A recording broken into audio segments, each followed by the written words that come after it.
Nation!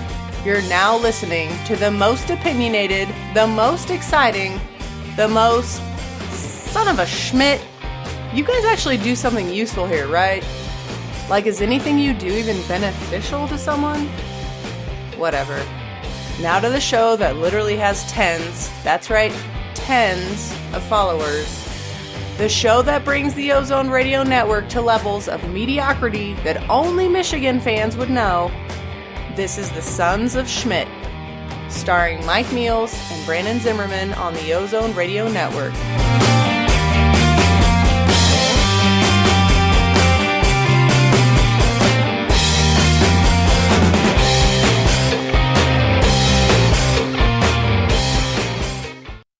Hello, Ohio State fans. This is the Sons of Schmidt. This is your host, Mike Meals. Joining me, as always, this time on the road, is Brandon Zimmerman! What's up, dude? How you doing, What man? is up, Michael Meals? I'm dedicated, How's man. Family vacation. Yeah, I was going to say, how's the road trip, dude? Yeah, it actually wasn't too bad. But get to spend a week here in Branson, Missouri, so it's going to be fun to do that. Yeah, and, of course, you get to do the podcast, which is clearly the highlight of your week. Podcast right? from Branson. You can't beat that with Brandon. Yeah, it's kind of a first for the Sons of Schmidt. I'm really excited about that, although I am highly disappointed that you're not listening to this podcast on your Spider-Man headphones that you had on earlier. We did test those out. They're just a little too small. I had to opt for the iPhone type of headphones. Yeah, a little disappointed, but that's all right, dude. So, all right, let's go ahead. Obviously, look, man, Ohio State plays Minnesota this weekend. We're coming off the 49-26 win over Indiana. We welcome in the Golden Gophers. They're 3-2 on the season. Kickoff is set for noon Eastern on FS1, which I believe is about the fifth different network that Ohio State's been on this year with all the BTN, ABC, ESPN, whatever hoopla that you can get through here. We've got to get to the important stuff because last weekend was not a great game overall from a fan standpoint. There were a lot of things that could have been done differently, but what is in your whiskey glass in Branson, Missouri? Well, dude? I couldn't get too fancy on this trip. We had to bring some stuff with us, so I just got Maker's Mark. So I'm keeping it classy, fellas. Hey, man, I was drinking Maker's 46 last week, so we're good. This isn't even 46. This is like 46's illegitimate son. See, I actually decided it's time for a change-up. We've been in the whiskey and the bourbon all season, and there's been some things that we haven't really liked, so I'm going to go ahead and bring in the superstition here. I've actually got Rising Sun vodka and orange juice tonight. Went with a little screwdriver, went with a little bit of a change, so hopefully that's what gets Weber and Dobbins going this week, and the defense can play a little bit better because something has to happen. So I'm pulling out all the stops for everybody. Russian pride. There we go, right? All right, duder, so before we dive into the IU game, anything important that you want to get off your chest to start with here? Any big bad news that you got for us or anything? No, I mean, it was disappointing Saturday, but, it was annoying when Fox would interrupt their commercials with football, so I just had to live through it and get to those commercials because that's what we're all watching Fox for. Absolutely. And I was a little disappointed I didn't see enough of the Fox football robot. I was really hoping for more of that. I love Fox. So, yes, it's so nice. All right, man, so we'll take a quick pause here.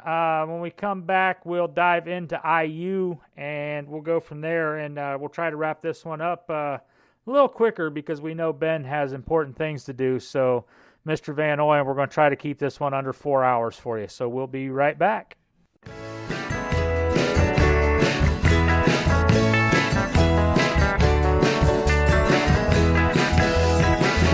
This is the Ozone Radio Network, a Hayes and Cannon production. For the latest episodes of all your favorite podcasts covering Buckeye Nation, look for the Ozone Radio Network on iTunes, Google Play, iHeartRadio, and Speaker.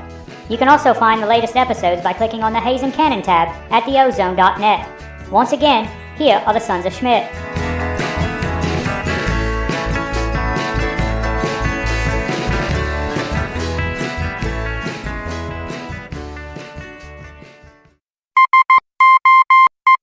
All right, Brandon. So I mentioned it in the opening here. Obviously, everybody was paying attention. Ohio State plays a home game after a big, emotional, dramatic win over Penn State. They take on Indiana. The game was a lot closer than the 49-26 final score. There were a lot of things that a lot of Buckeye faithful were really hoping for in this game that we just didn't quite see. There was a lot of frustration out of the fans. I know, we talked about it last week. We were kind of looking for, an improvement in the running game. We were trying to look for a better showing from the Silver Bullets on defense. I know Urban Meyer said it best, I think, though. I believe it was Saturday after the game where he said, if that was a letdown, I'll take 9 more letdowns this year. So, at the end of the day, it is a win. No huge major injuries. A couple guys got dinged up, and hey, Dwayne Haskins has the game of a career. Overall, you really can't be too disappointed in it as a casual fan. I know, like you and I are a little more in depth. We pay a little more attention to things, so we did have a few more things that stuck out to us. But what was your initial take on the IU game, and what are your thoughts on the Buckeyes 6 weeks into the season? Well, I think we kind of knew there was going to be a little bit of a letdown. I know I wrote about that in the staff predictions for the Ozone. Started off a little bit rough. The defense looked very slow-footed there in the first half. I mean, they just looked like they did not want to be there. I mean, even, from Chase Young down to Ja'Shawn Wint, there was just a lot of slow feet, a lot of, kind of going through motions instead of playing football type of thing. And you saw that with the 2 different halves for the Hoosiers. First half, they put up 317 yards, and it was a competitive game. Second half, they put up 89 yards. So whatever happened at halftime, the Ohio State coaching staff was able to get that defense to kind of come around. And, maybe that's a factor of the defense stepping up. Also, it could be, IU just got tired because Ohio State has so much depth. Who knows what it was, but regardless, you had 2 different halves for the defense. Ja'Shawn Wint, I'm not even going to talk about him anymore because I feel like I'm just picking on him now. But, I mean, that was a rough first half, and it was very frustrating to not see Shaun Wade play until, the very end of the second quarter back there at safety. They've got to do something to fix that safety spot, and whether it's Isaiah Pryor or Shaun Wade, I mean, I don't think there's any reason why Ja'Shawn Wint should ever be on the field again now that we've seen Shaun Wade back at that other safety spot, and he has been working there. So defense stepped up second half. First half was a little bit rough. On offense, yeah, like I kind of talked about, we hoped for a lot more running yards. I mean, I think I had written something like I was hoping for about 300 yards rushing just to kind of get that offense going. And instead, J.K. Dobbins ran for 82 yards. Mike Weber ran for 70 yards. So wasn't quite the offensive explosion running the ball. Almost exactly half of what you were expecting. Yeah, I mean, like, glass half full, I guess. I don't know. But but I don't know. Then I was doing research today, and I don't know if people kind of realize this, but like, I feel like we all think the running game needs to be improved, because we're not seeing the big numbers. But whereas like other teams have 1 bell cow back, Ohio State has 2 very good running backs. So I wanted to look and see like how the combination of J.K. Weber has done for the season and where they sit, and really, I don't think it's as bad as we all think it is. Like, we want to see these big rushing totals because we're used to the J.T. Barrett offense. But if we get rid of some of the passing yards, then people will freak out about that. But, I mean, you look at J.K. Dobbins and Mike Weber, they're combined for 173 carries for 906 yards and 7 touchdowns. That would put them at first in rushing attempts, first in yards, and second in touchdowns for the Big Ten. So like if you compare that combination to Jonathan Taylor, they beat him in all of those. Even when you throw in Jonathan Taylor's backup, whoever that is that doesn't play, so, I mean, we're expecting bigger numbers, but it may not be as bad as we all think it is. So is it a case that we want to see the numbers because we're used to it, or is it just that we look so much at individual stats and an 82 and a 70-yard game don't stand out, but when you look at it at the end of the day, it's still 152 yards rushing for the two running backs. I don't count Haskins or anything else, but the running back position accounts for 150 yards. You're right. That's a damn good day running the ball. Yeah, and I think that's what's kind of messing with us all is like we're expecting those big numbers. But like you said, we would be happy if J.K. Dobbins ran for 152 yards by himself. Mike Weber, week 1, I think he ran for like 170. We were all stoked. So I think it's just the split in times really messing with us. So then I started thinking about it too. Like I wanted to go more in depth with some of those. And you look at the Paris Campbell and KJ Hill combination. So you look at the H-back, then you look at Johnny Dixon and Terry McLaurin and Austin Mack and Ben Victor. Paris Campbell, KJ Hill have combined so far for 66 catches, 865 yards, and 9 touchdowns. So that's like our H-back person. That would put them first in every receiving category in the Big Ten if they were a person. That's kind of a stretch a little bit too, because Paris Campbell already leads the Big Ten in like every category, so it's just kind of adding on to it.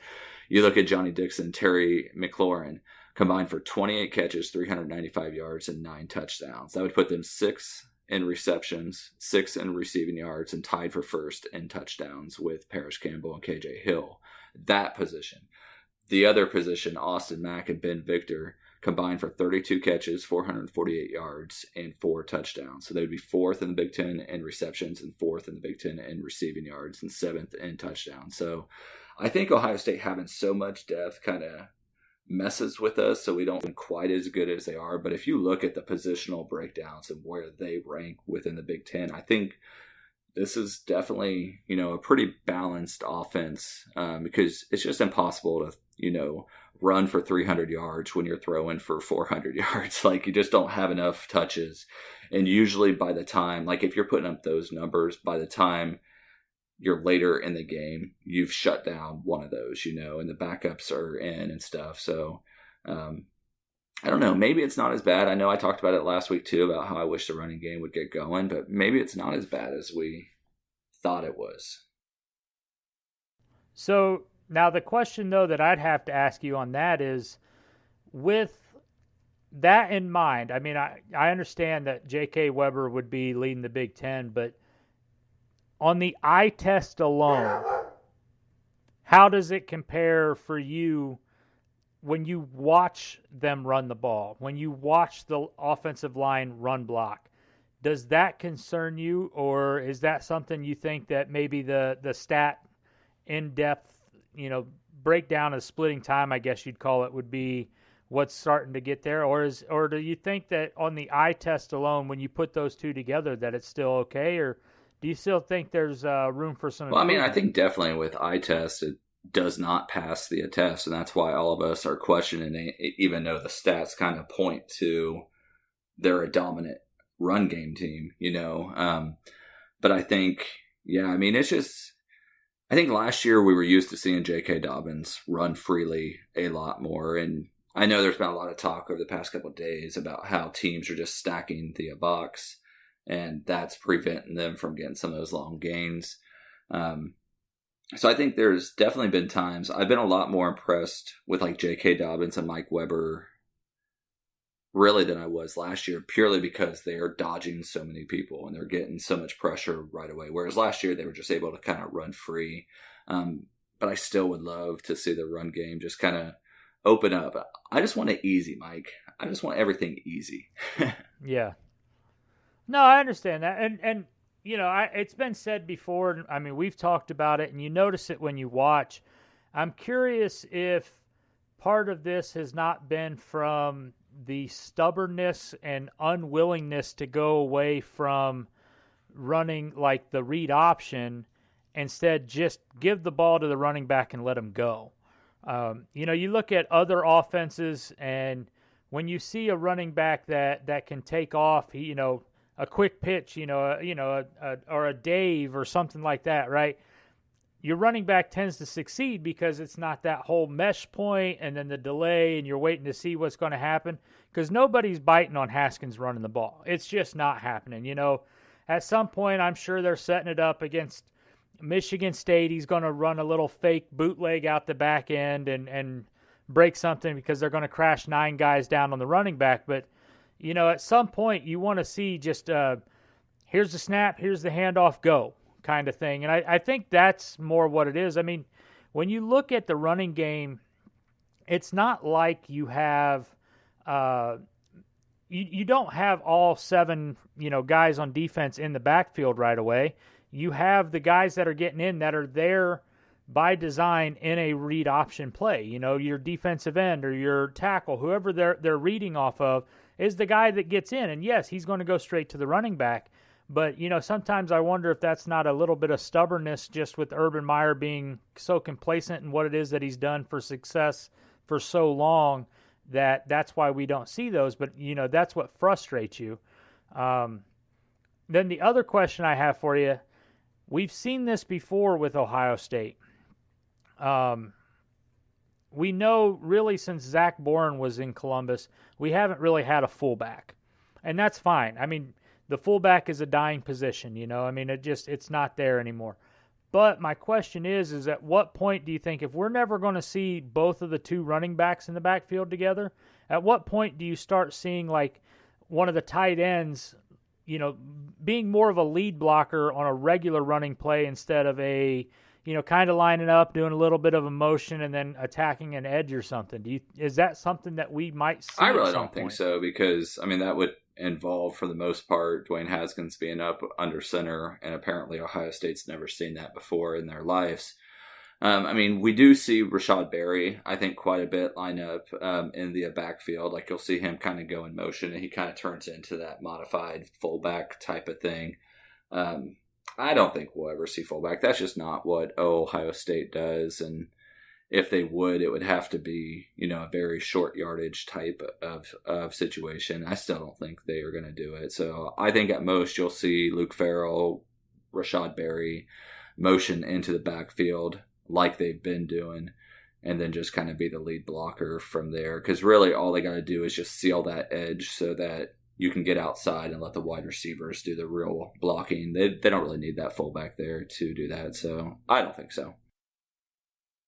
So what you're saying is you're not on board with our good friends at the Silver Bullet podcast and getting Robert Landers in there as a fullback? It'd be fun to see, but I just don't. I don't Probably see not that happening. Urban Meyer's not really one to go outside the box. Unless it's a Wildcat to KJ Hill, right? Don't even get me started. All right, man. So, obviously, as I mentioned, and we've talked about, Dwayne Haskins had a big game. It ended up being the second highest passing yardage total in Ohio State history. It's actually the most yardage ever thrown in Ohio State by an Ohio State player in an Ohio State win. The record that Art Schlichter has was actually in a loss, from what I remember reading. I forget when. It's been a while ago. But, the wide receivers had a huge day. McLaurin had a couple touchdowns. I told you they were going to get him. Right? Yep, absolutely. KJ Hill and Paris Campbell combined for, what I say is 13 catches this week, well over 100 yards, a couple touchdowns. So obviously the offense is rolling. Yeah, there are some times that things look a little sluggish. Yes, we figured out that Dwayne Haskins is not human, or not a robot. He is human, and sometimes he will throw a pick and only complete 75% of his passes like he did Saturday. But I would definitely take that as a Buckeye fan. Now, the question that I have, and this is something we talked about offline, when you look at the other side of the ball, this defense right now has some problems, right? You made the comment on Saturday to me when we were talking, and it's something that I think is a very good point. This is not a championship caliber defense like anything we've ever been remotely used to. This is the feel of a old school Big 12 kind of a team where the offense just rolls and you hope the defense slows them down enough that the offense can outscore them. But what was your take on the defense? What stood out to you? What was good? What was bad? And what do you think moving forward happens here for the Buckeyes? Yeah, I mean, I've already kind of talked about that a little bit. The defense, was depressing a little bit there in the first half. And I think really, I mean, like, just like the first game, like, I wasn't really concerned with it. I'm more concerned with the coaching staff's lack of willingness to make changes, and they keep on, trying to fit that circle into the square when maybe that might not be working out what's best. I mean, they've got a young defense. They've got some guys there that are making plays. But I'm still very concerned about that safety spot right there next to Jordan Fuller. I don't think Isaiah Pryor's the answer. I feel like he's just a little too slow. I almost wonder if Isaiah Pryor needs to beef up a little bit more and just go to linebacker. Jashawn Went is seriously one of the worst defensive backs that we've seen at Ohio State in a long time. Which is funny because I want to make sure people understand that's not a knock on Went overall. That's just his play so far, because you think back over the last couple of years, Denzel Ward was a liability, and I'm pretty sure he turned that around. And we were all concerned the year that Hooker and Lattimore had a huge year, right? And they turned it around. So that's not to say he won't eventually become a great defensive back at Ohio State. It's just right now, for sure, he is definitely not. I mean, it's just he needs more time to learn, and the angles that he's taken. Like, there was that one play where I think it was like the quarterback one. That was literally, I mean, like, he made a check mark to try to get that running back, and it was bad. So I think you really got to get Shaun Wade back there as much as you can. We've been saying for weeks. So, like, I just don't think it's ever going to happen more than what we saw on Saturday against IU. Which was like kind of mop-up time there at the end of the second half. And he struggled, he struggled there. But, I mean, that was his first time playing there in a game. So I will take struggles with Shaun Wade, who is just ultra-talented, has made plays at other spots in the defensive backfield while he's learning, over somebody that's been playing safety their whole career with Ohio State and still making bonehead plays like they are. So that worries me a lot. I know Pete Werner had a good game. Tuff Borland had an all right game. I'm still kind of worried about those linebackers, especially if Malik Harrison's out for any amount of time. I know they said he's kind of just working through things, him and was it Jonathan Cooper? And, hopefully those two are kind of back and able to, help out with Minnesota next week. Well, I know when we get into the Minnesota preview here in the second segment, we'll be able to talk about a little bit more, but this is another one of those games when you look at statistically this year, Minnesota is not really a threat. So it is a game where you can do these things like play Wade at safety, play some of the younger guys. I still can't say Tommy's last name, the kid from Idaho, the freshman defensive lineman. Yeah, that guy. I can't say it, but, get guys like that some playing time because they're going to need to be there for November. So this is another week that is a possibility that they should do.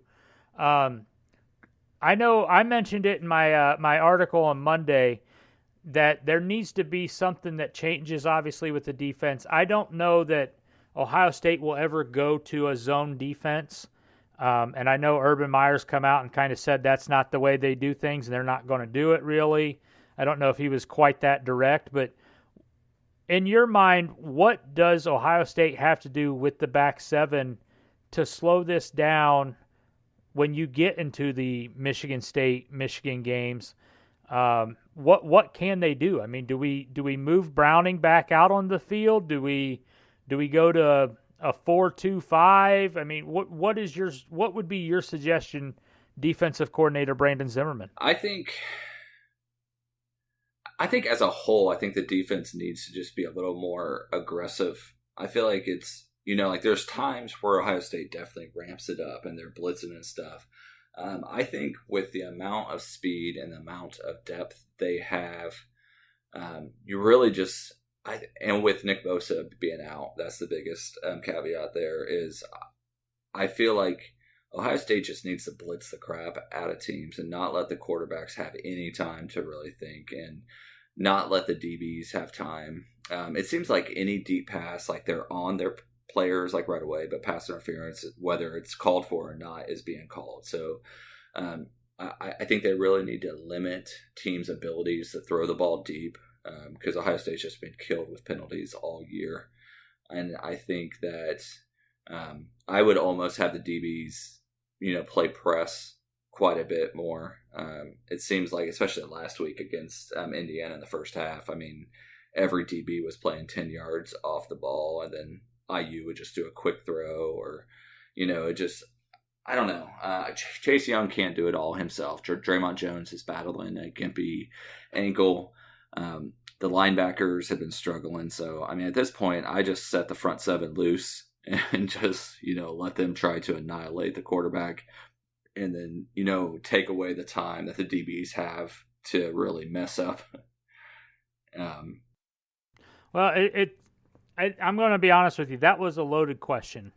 The reason I was going to say it, and you kind of started touching on what I was going to say, and I'm glad you did, but I fully believe that Ohio State needs to turn up the pressure. Ohio State needs to blitz more. What happens is when Ohio State runs their man-to-man coverage, which they do, and they've said it all along, we're going to put our DBs on an island, they're going to shut down and do, or we're going to die by it, right? And that's fine. But when you do that and then you don't get pressure on the quarterback, you give those DBs way too much time to eventually fail.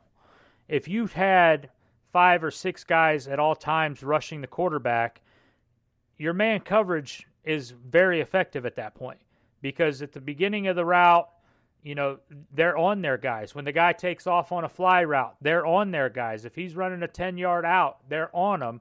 But what happens is, you'll see it, is eventually the coverage just can't keep up. And when you don't have Bosa on the field, which I understand, you can't do anything about that, but when you don't have the pressure on the quarterback, they're able to eventually work free and beat the defensive backfield. And I 100% agree with you. I don't think it's a matter of, the more I've thought about it, I don't think it's a matter of going to a zone. It's definitely a matter of, you need to get the pressure on the quarterback any way you can. I mean, an offense can only put 5 guys out into into a pattern at one time. Why do you not have 6 guys running, blitzing the quarterback? I mean, it's basic math. So put your guys on an island, that's fine, go with it, but you have to get pressure on the quarterback. And last week with Ramsey, he's an experienced quarterback. He's played what? I think it was his 10th start. So he has a full season underneath him. He can make plays. This week, obviously, they're going up against a true freshman. Now is the time you really need to rattle them, and it'll make the rest of the defense play a lot better, in my mind. So, yeah, I was just curious what your thought would be on that. So, no, I mean, and I think the other big thing that we have is that we're kind of used to seeing is the big playmaking safety, and we just don't really have that so far this year. I mean, Jordan Fuller makes plays, but I think there's a difference between doing what Jordan Fuller does, just being in the right place at the right time and making all the tackles and stuff, than having like the Malik Hooker or even the Damon Webb that, if you throw the ball deep, they're going to go up and get it or make a play. And that's something that Ohio State just has not had. I mean, even Jordan Fuller, I can't think of any deep balls that he's went and made a play on. And we all know Isaiah Pryor and Jay-Sean haven't went and made a play on it. So, I mean, I think that's the big thing that's kind of hurting the Buckeyes, is usually they don't look for the ball, and that's what they're taught. So I'm not even going to jump on that, thing. But the DBs are staying with their wide receivers, and usually they've got that safety that's coming across that jumps up and picks off the ball or something. And this year they just don't have it. So hopefully somebody steps up. Gotcha. All right, man, let's take a quick look here at the over-unders from last week, basically our keys to the game, and we'll recap that. First things first, obviously, we had Haskins with 5 touchdown passes. We both took the under on that, and, of course, he ties the school record and throws 6, so we missed both of those. Not going to complain one bit. I will miss that one every day if I have to. I'm completely fine with it. The running backs, we had J.K. Weber going for 200 yards. I already mentioned that. They went for 152. We both took the over there. We both missed that. But especially after talking with you earlier, I'm becoming more and more comfortable with it the more I sit here and think about it. At the H-back position, we had K.J. Hill and Paris Campbell at 12 catches. They combined for 13. You went under, I went over, so you missed. I had that one right. Yeah, chalk that one up. You'll get me back in the Schmidt picks later this show, I promise. Obviously, you can't complain about the day that they had. As far as starting linebackers, we had them at 6 tackles. This is 2 weeks in a row that they've actually surpassed that, so we're going to go ahead and chalk that one up as a growing improvement for the Buckeyes overall. They combined for 12. We both had over and correct. Defensive backs, we had for an interception against a guy who's prone to throw a lot. We both went over. We both missed it where there was no picks. And the last one that was kind of a bit of a shocker here was Chrisman having a 45-yard punt average. He had 41.5 on 2 punts. You went under, I went over, so you got that one right. I know he had the one shank. Out of that one. I'm going to let him have one shank. He's allowed one per year. He made up for it. His next punt was something like 50-some-odd yards. So, we'll take that overall. I mean, he's been, outstanding all season. So that was kind of the keys of the game. Was there anything in there that kind of stuck out to you or anything that we haven't touched on yet that you want to mention real quick? I think it went how we thought it would. So let's move on. Okay. I know it's a little earlier in the day with the travel time, so we really haven't had time to review the staff interviews, and the depth chart hadn't actually been released just yet. But have you seen anything from the coaches this week or anything that sticks out to you, or do you want to go ahead and take a break? No, I mean, I think we're at the point of the year where nothing of too much importance is being said. I mean, there's questions that are asked every week. Why don't you line up under center? Urban Meyer comes back with some answer, like why don't you... why don't you play this zone or whatever? I mean, it's just nothing really too much is coming from the coach speak right now. Gotcha. All right, man. Well, with that in mind, I'm not sure who they have from ORN got lined up for our sponsor this week. So we'll take a quick break, hear who this is, and when we come back, we'll try to move on from there. One last thing before we look into Minnesota, I'd be remiss if I didn't put this out here. I know there's a lot of Buckeyes in the state of Florida and in the South, so those of you guys that are in the wake of Hurricane Michael, it's about to make landfall. Y'all be safe. Once again, once everything happens, if anybody can do anything to help, Red Cross, Salvation Army, etc. Personally, haven't seen that last year with Hurricane Harvey. I can attest to the importance of those things, especially the week of the Indiana game. So we'll take a quick break. We come back, we'll start looking at Minnesota. So hold your horses.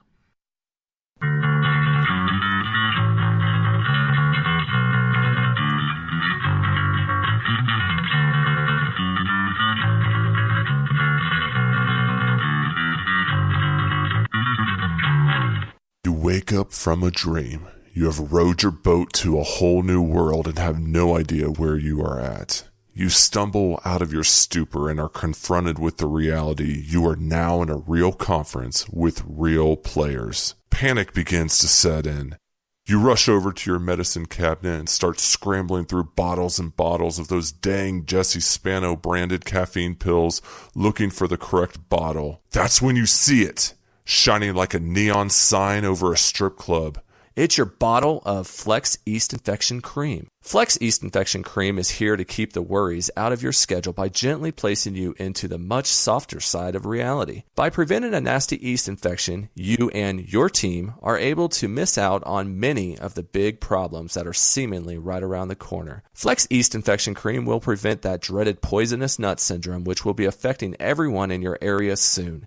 It will feel like you dodged a bullet. Almost like you went from fighting lions or wolverines to fighting badgers and cornhuskers, which we assume are like farmers but not as skillful. Some side effects include loss of conference championship game, lack of national credibility, never being taken seriously, and a constant remorse that Burt Bielema and his karma was your division's only hope for national credibility. Visit our website at iftannerlee.is-your-only-hope-you're-screwed.gov, where you can find out more about this dreaded yeast infection and how you can prevent playing the big boys over on the east side. All right, man. So before we get back into this, I just want to point out that Brandon was unable to hold his horses during that break. So do you need to go wrangle anybody up or anything? They got loose, but now? we'll just let them go. Damn it, they're all lost in Branson. They're going to become an old country singer.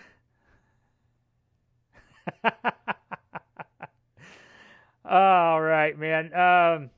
Obviously, I mentioned it at the top of the show. Everybody knows Minnesota comes to town this week. It'll be the first time in a couple years we've been able to play the Golden Gophers because of the Big Ten scheduling quirks. Obviously, Minnesota comes into town 3-2. They've lost both of their Big Ten games this year. Last week they lost to Iowa in a rivalry game, 48-31. And I know you mentioned it earlier, but who was the other Big Ten team they lost to this year? It was Iowa and Maryland are the only two that they've played and lost to. Yeah. Maryland, okay. Okay, I was going to say I could not remember that one, but Minnesota comes in this week. They're averaging about 196 yards passing a game with a freshman quarterback. I'm going to stop saying freshman because I think every single player on their team is a freshman. They're averaging 146 yards rushing, about 3.5 yards per carry, averaging a total of about 342 yards on offense. So I know the defense has been our got a pretty big storm going on here in Branson. I was going to say, I just heard something there, man. But anyways, I know our defense has been kind of our weakest link so far for Ohio State. What's your thoughts on the way Ohio State lines up when Minnesota has the ball? What can the Buckeyes do, and how's it going to work out? Well, like you said, I mean, Minnesota is just a very, very young team. I know we were talking about it before the show, but their offense has 5 freshman starters. They have 3 sophomore starters, so 8 of the 11 starters on offense are freshmen or sophomores, and none of them are very highly rated. It was a big blow for them when they lost Rodney Smith, who was their experienced running back, who was, a legit top 5 type of running back talent within the Big Ten. So with him being out, I mean, they're relying on true freshman quarterback. They're relying on a redshirt freshman running back and a true freshman running back. They've got one of the oars. Ohio State would be so proud. Mm-hmm. And then they've also got a freshman wide receiver starting. Wait. Is it an or like the Ohio State offense and depth chart, or is it an or like what PJ's rowing? It's an or like their depth chart and PJ rowing. Minnesota is what, they've always kind of been. They kind of rely on what they can do on the run game. After Rodney Smith went out, it looks Mohamed Ibrahim has been getting most of the carries. He's 48 for 258 on the year, 5'10", 205-pound redshirt freshman. His or is a true freshman, Bryce Williams, who's 6 foot 200 pounds, 79 carries, 311 yards. So they kind of rely on those two. They've combined for over 500 yards together. Zach Annexstad, I'm pretty sure he was a walk-on freshman. So yeah, I'm pretty sure he was one of the walk-ons. Minnesota kid. So he's only thrown. He hasn't even thrown for that many yards. He's thrown 5 picks, 8 touchdowns. I forget what it is off the top of my head, but and then their wide receivers are nothing too big. They're both 2 of the 3 guys are 6'2", 200 pounds. I think the other guy is like 6 foot. So a lot of youth there. The defense should be able to use this game to kind of impose their will. And I'm all about these type of games being here midway through the year. Build up that confidence, and this is what the defense needs. And I truly don't think this is one of those games where Minnesota should not score too many points at all. And if they do, especially early on, if it's late stuff against, second, third teamers, I'm okay with that stuff. But if the first team defense gives up, 20 points like they did against Indiana to a bunch of freshmen and sophomores that aren't very talented compared to like what Ohio State has. I mean, that's when we really got to start to worry a little bit more.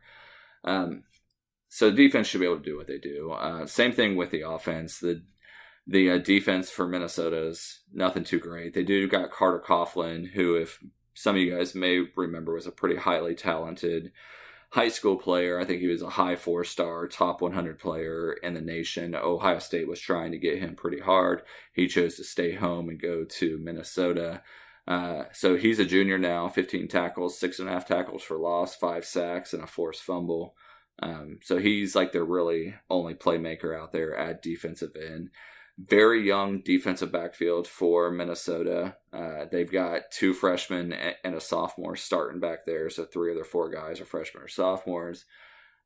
So Ohio State, Dwayne Haskins should be able to pretty much put up as many points as they want to. It just like last week in almost every non-big game, it's kind of what Ohio State wants to do. So we'll see if Dwayne Haskins breaks the record this week, since he missed it by 3 yards last time, or if they want to focus on the run game. But if they focus on the run game, Minnesota does have some big old defensive tackles there, 300 pound, and the other guy's 320. So Ohio State's going to have their work cut out for them on the offensive line with Carter Coughlin and those big defensive tackles if they want to try to do what they've done and try to get the run game going. Yeah, I was looking at it. I mean, Minnesota played 3 group of 5 teams to start the season, right? I know it was, no names, like a Fresno State, I think, was in there. They're still giving up 196 yards passing a game when they're on defense, which is really funny because it's literally 0.4 yards more than what they average per game on offense. When I was putting all this together, I actually had to double check that wasn't a typo and that I hadn't copied the wrong information. But even with the Marylands and the 3 group of 5 teams, they're still giving up almost 58% completions when the defense is on the field. They give up about 127 yards rushing a game.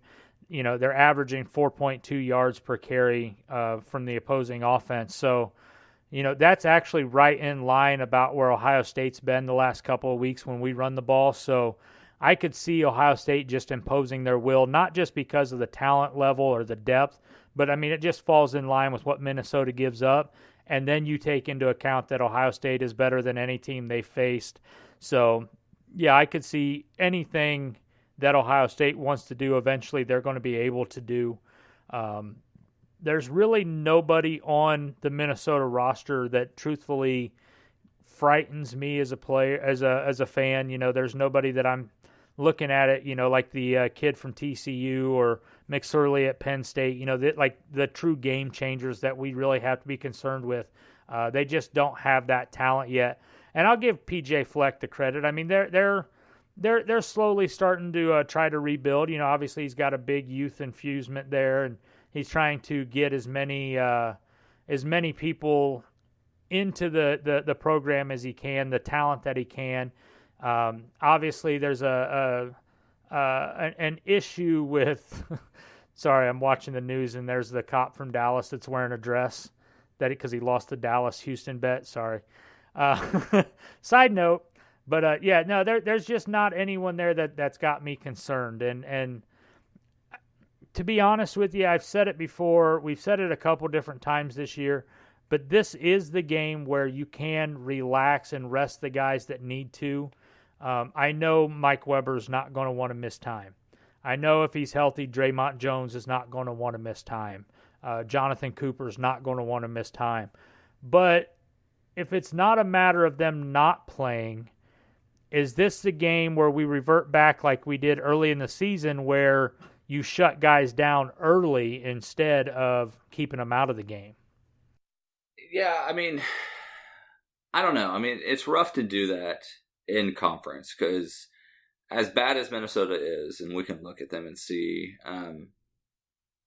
you shut down too early, and it's a Big Ten team. They can put up some points possibly down the road. Then you're forced into a situation where, they might have to bring the starters back in and stuff. So, I mean, I think we'll kind of see what we've seen in the past, where at very least you'll see the starters play the first 3 quarters.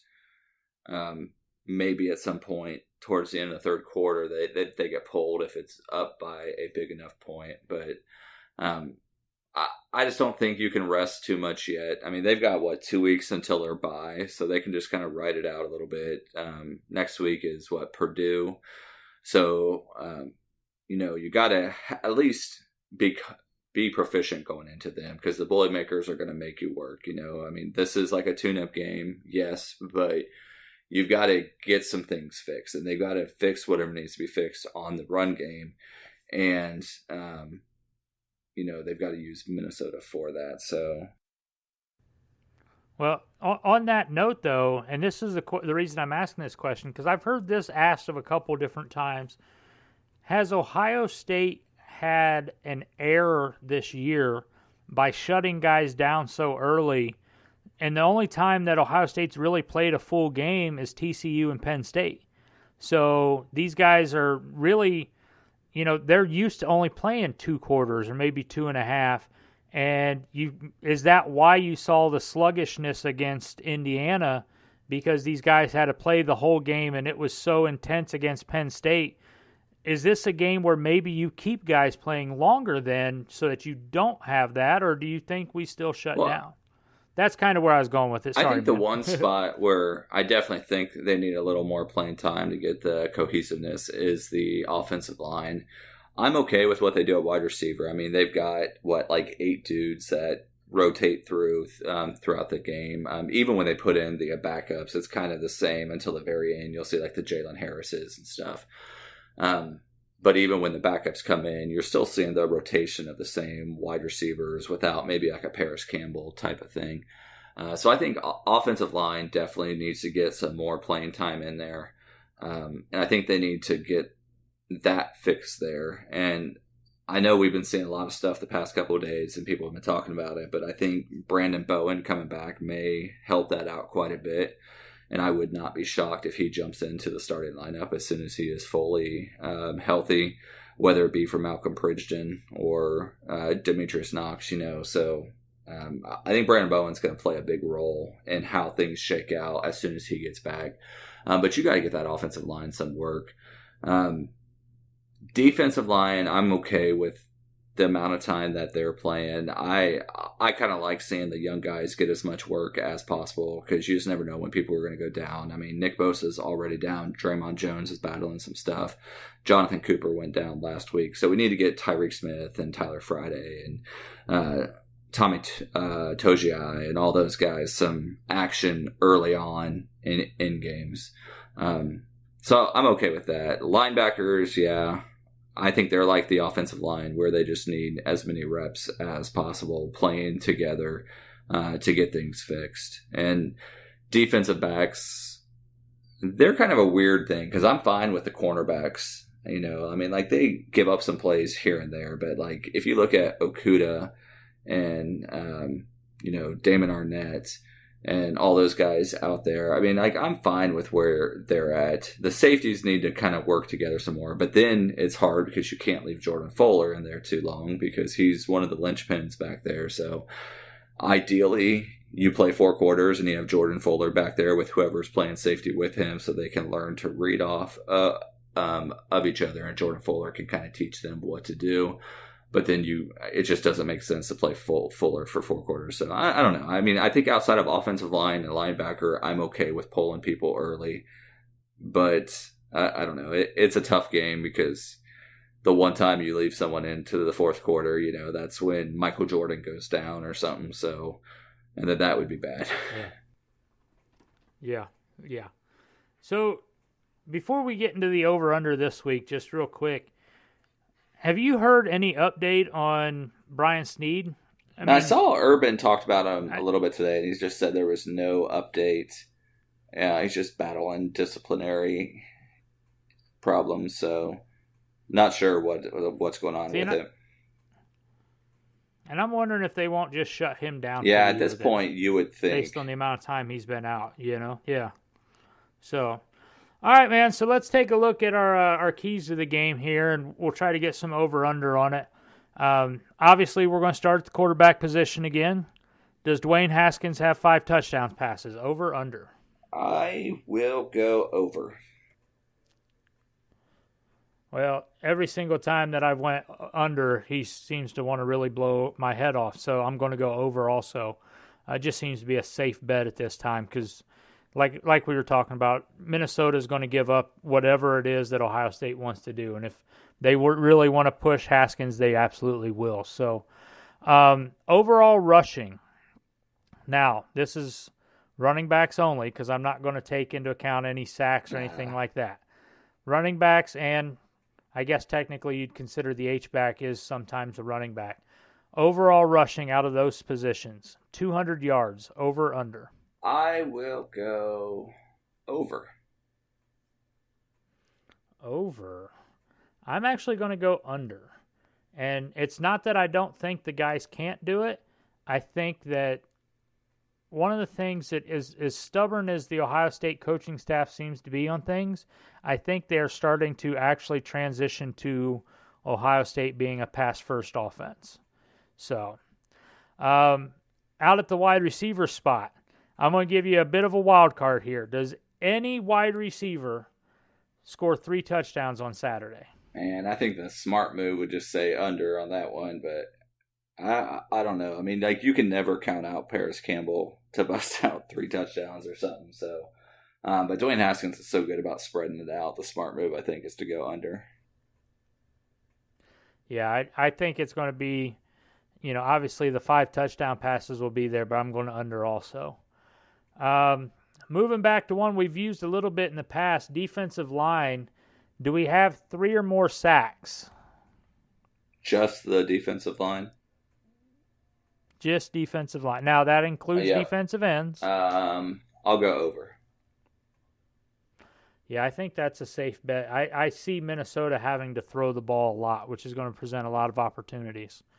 We've been asking for them all season. Oh, just What's what that? The next one is. Oh. Do the defensive backs have an interception? Yes or no? At this point, it's just safe to always say under. Yeah, that's probably a safe bet as much as it's hard to believe that Ohio State used to have, some of the defensive backs that they've had. I don't see it being an interception game again. I can't count on that one. Last question for you here. Does Nuremberger have 3 field goals? Yes or no? Under. Field goals. Under. Yeah, I think he's only attempted like 4 all season, so I'm going under on that one. I just don't see Minnesota being able to stop Ohio State in the red zone. Before we move on, I've got a few for you. Okay. You ready for this? All right. We are halfway through the season. We've played, 6 games? Uh-huh. Dwayne Haskins currently has 1,919 yards. Does he throw for 4,000 yards? Over or under?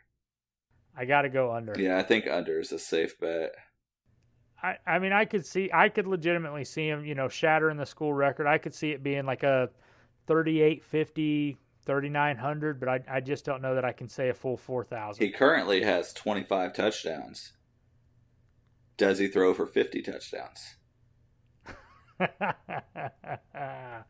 I'm going under there also. I think that's a smart move. All right, here's one for you. Paris Campbell, halfway through the season, has 501 receiving yards.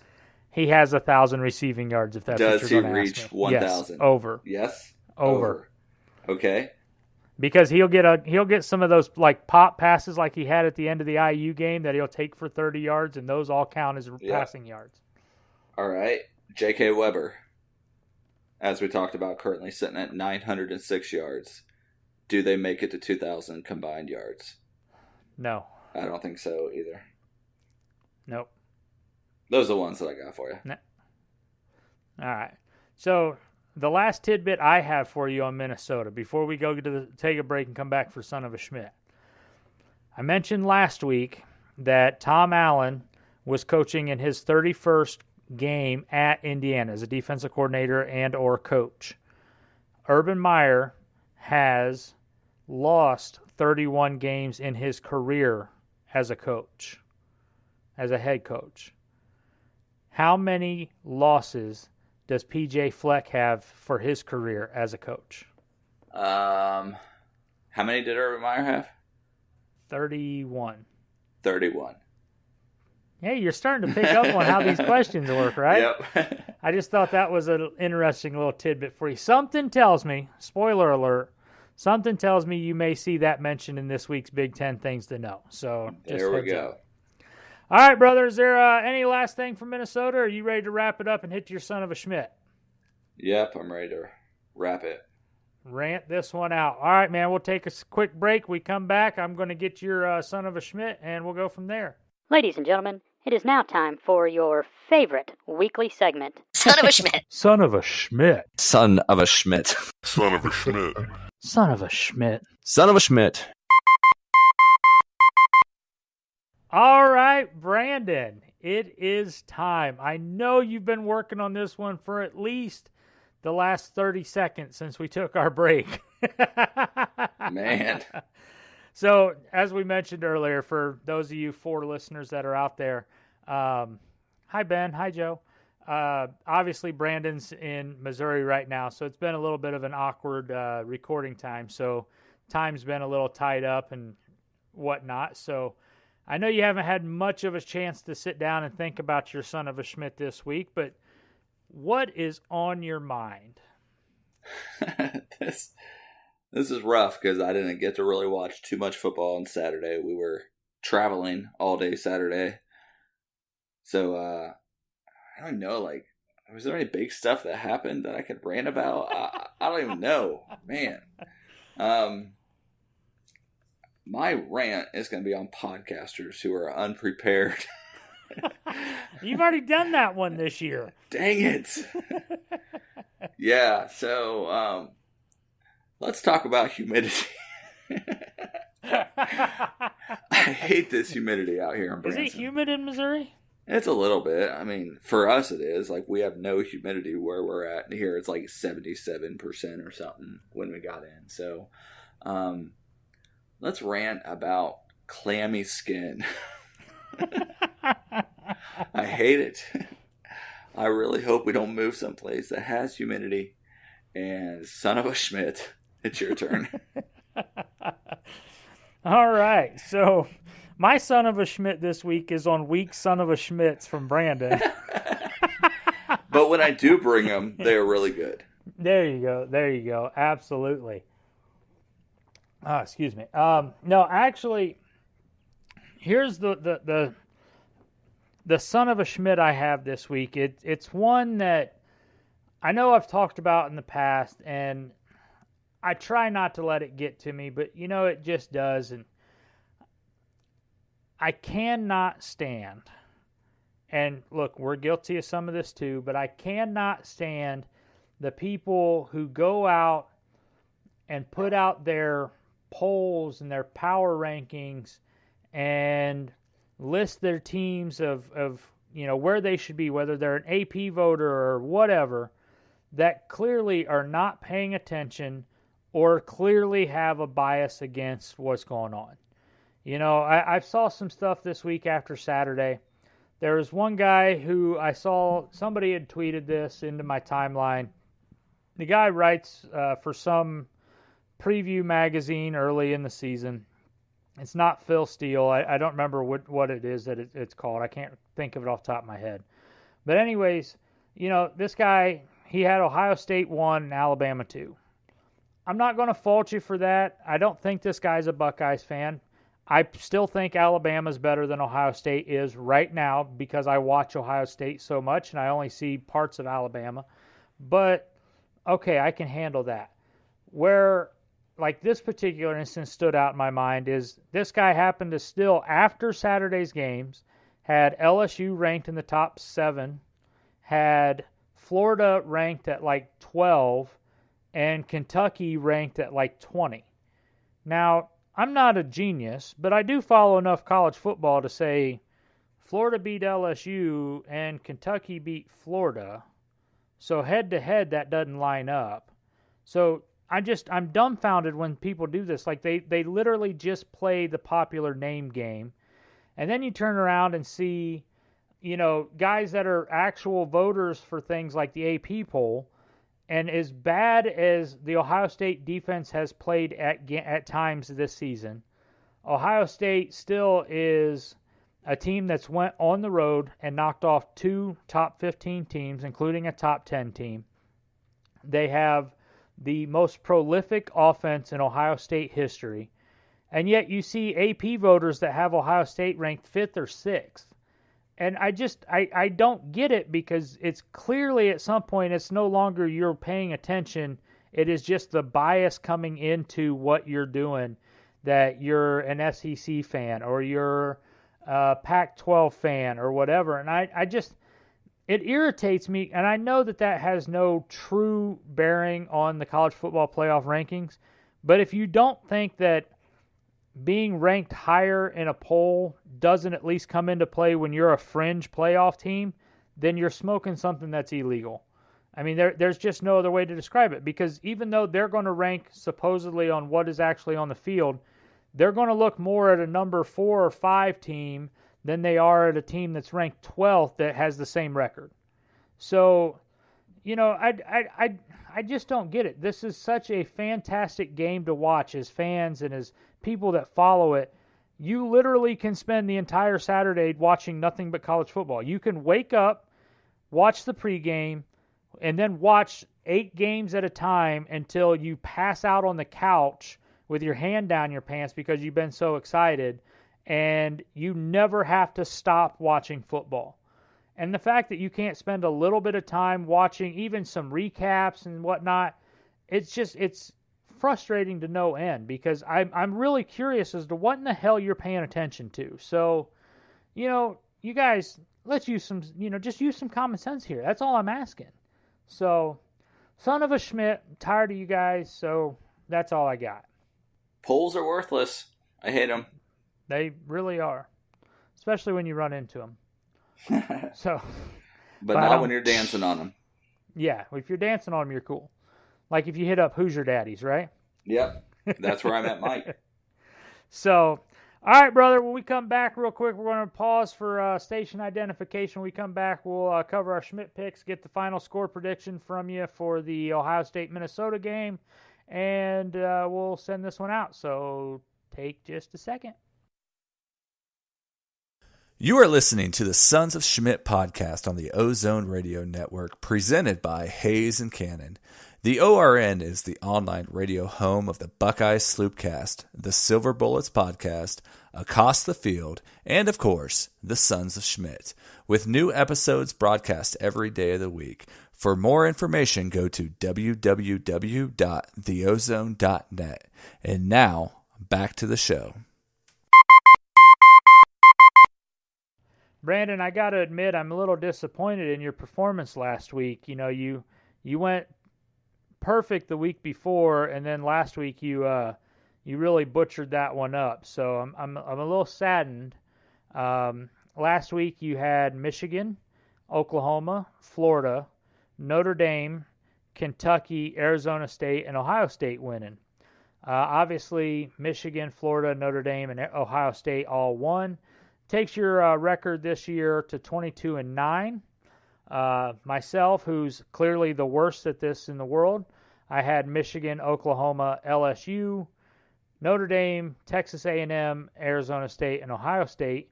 Dropped me to 20-11. You gained another game on me.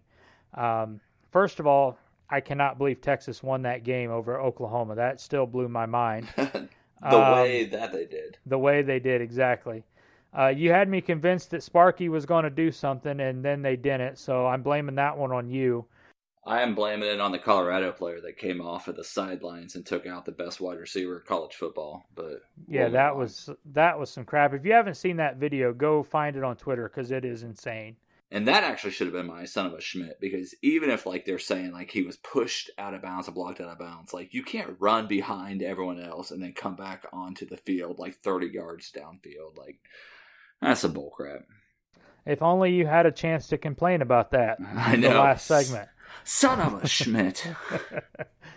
So this week is actually a good slate of games. I've got 5 games on here that we're going to pick this week. First games first. Number somehow 2 Georgia goes to Death Valley to take on number 13 LSU. What do you got in this game? Man, that's a tough one right there. Mm-hmm. I didn't realize that those two played this Saturday. I have felt like LSU was overrated all year. They won a few games against decent teams and somehow got up to number 5. That's why I picked Florida to beat them last week. Home, is it a night game? I'm sure it is. It's either the night game or it's the 3:30 CBS game. Yeah. You know what? I'm going to go with LSU. You're going to take LSU at home, huh? Yeah, man. Joey, come on. Come through, Joey. Yeah, it's the 3:30 game on CBS, by the way. So, I'm actually going to take Georgia here, simply because I need to do something to catch up to you. So, I think this will either help or work. What's the more that? I think about it, the more I think about it, I think Georgia's going to win. But I'll stick with LSU. All right. I was going to say, I'd give you the chance to switch it here. My heart, I want LSU to win this game so bad, but I don't think they can.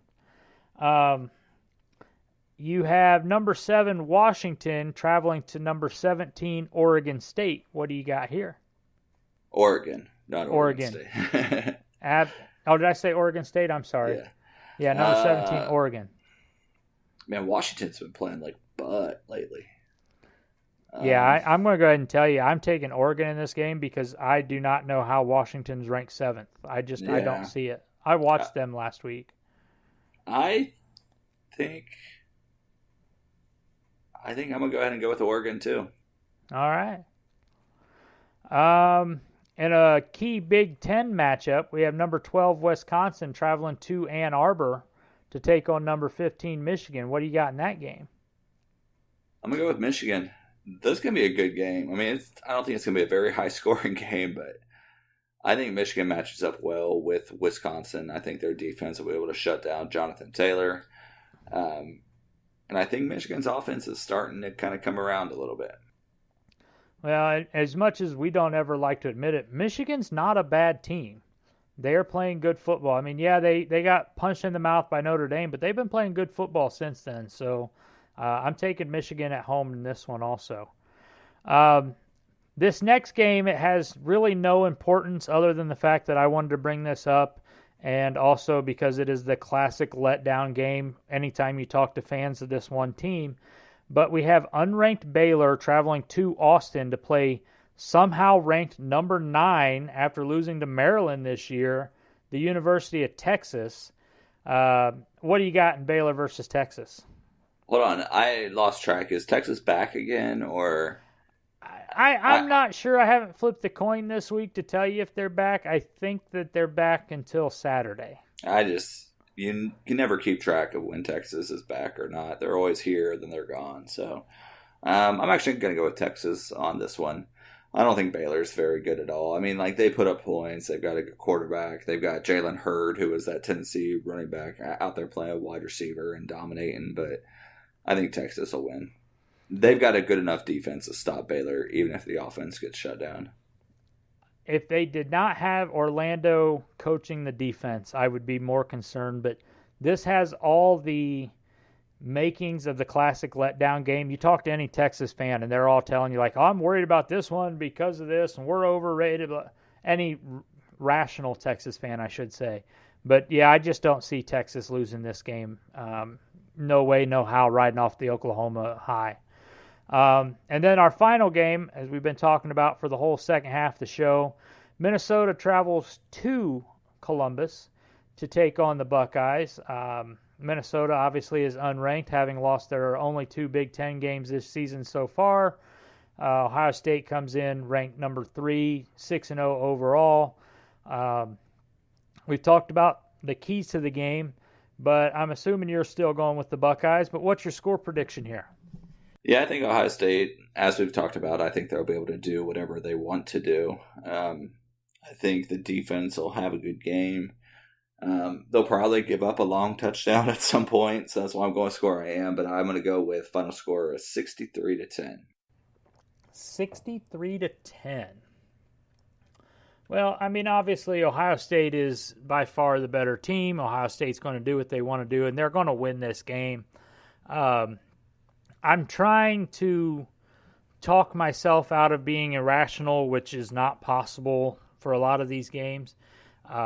I'm not going to be surprised if Ohio State doesn't go somewhere in the 60-point range like what you're saying, just because Minnesota's team is not nearly as strong as even they had been recently. I don't quite know if 63 is going to be the final number, and I don't know how you have 5 touchdown passes and only score 45 points, but I could see Ohio State in that upper 40s to lower 50s. I think 63 is still a bit of a stretch, but I'm going to go with Ohio State 52, and I'm going to go with Minnesota having 20. And that's because that's what Ohio State's defense is averaging this season, of giving up 20 points a game. So that's what I'm going to go with. Until they prove me wrong, I'm going to ride that high. You do you. I have no idea what you just said, man. I said you do you. Oh, okay. I really hope I'm wrong, because I'd love to see the Silver Bullets just have a dominant game. But on that note, other than the fact that, Minnesota's starting quarterback played at the same high school as Rutgers' starting quarterback, and they're both true freshmen, which tells you how good they both are this year. Any last things that we haven't mentioned, or anything you want to get out here about the game, or we can tie this one off and send it over to... Let's send it on out. Sounds good, man. So, I don't know when it is you're heading back to Colorado, but safe travels, my friend. I hope everything's fun. Tell your brother I said hello, and I want to tie this one off. So, go Bucks. OH. I-O.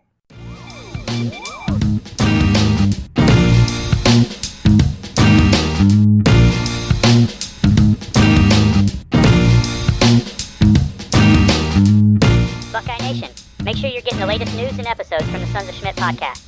You can like us on Facebook at facebook.com/Sons of Schmidt.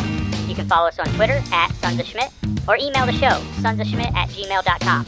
And look for us on Hayes and Cannon at theozone.net.